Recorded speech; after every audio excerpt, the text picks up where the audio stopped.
안녕하세요. 소다성형외과 권재현 원장입니다.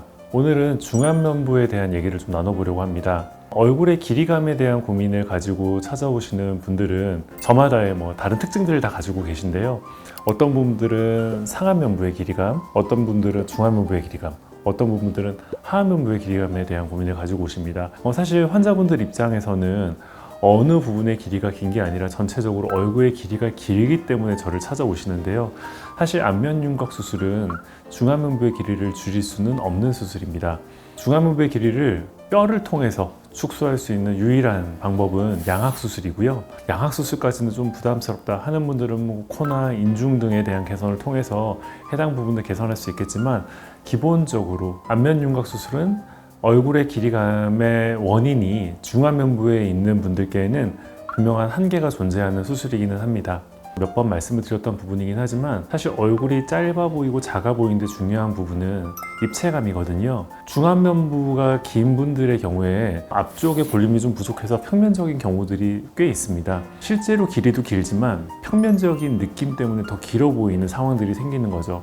양악수술까지는 좀 부담스럽고 그렇게까지 해결해야 될 정도의 비대칭이나 교합의 문제가 있지 않은 분들의 경우에는 지방이식이나 좀 더 간단하게는 필러 정도의 시술을 통해서 악광대 쪽에 볼륨을 주는 입체감을 주는 방식으로 수술을 진행했을 때 실제로 길이가 짧아질 수는 없겠지만 입체감 개선을 통해서 조금 더 얼굴의 길이감을 짧아 보이게 할 수 있는 방법을 고려할 수도 있겠습니다.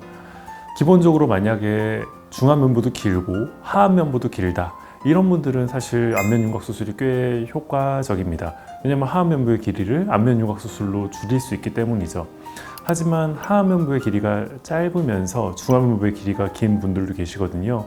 중안면부가 길지만 광대의 굴곡으로 인한 부분을 개선하고 싶다, 그런 분들의 경우에는 필요 이상으로 많이 축소했을 때 광대의 굴곡은 매끈해졌지만 중안면부의 길이감이 부각되어 만족스럽지 못한 결과를 얻으시는 경우들도 있거든요. 그래서 중안면부의 길이가 길지 않은 분들께도 마찬가지이지만 중안면부의 길이가 긴 분들의 경우에는 특히나 더 광대를 줄임에 있어서 필요한 볼륨을 남기는 것이 저는 굉장히 중요한 포인트가 된다고 생각합니다.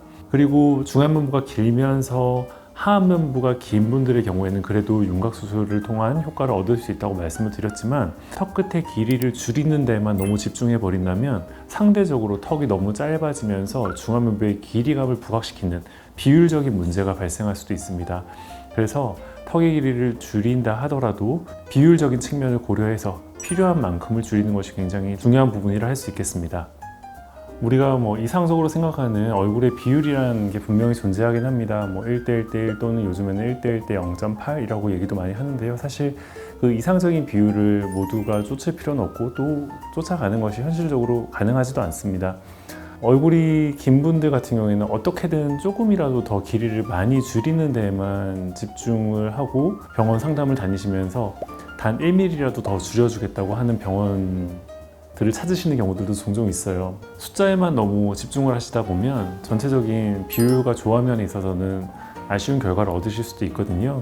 수술을 계획함에 있어서 특정 부위에 집중을 하는 것보다는 전체적인 비율과 균형을 고려해서 계획을 하는 것이 좀 더 만족스러운 결과를 얻는 데 있어서 중요한 부분이라고 생각합니다.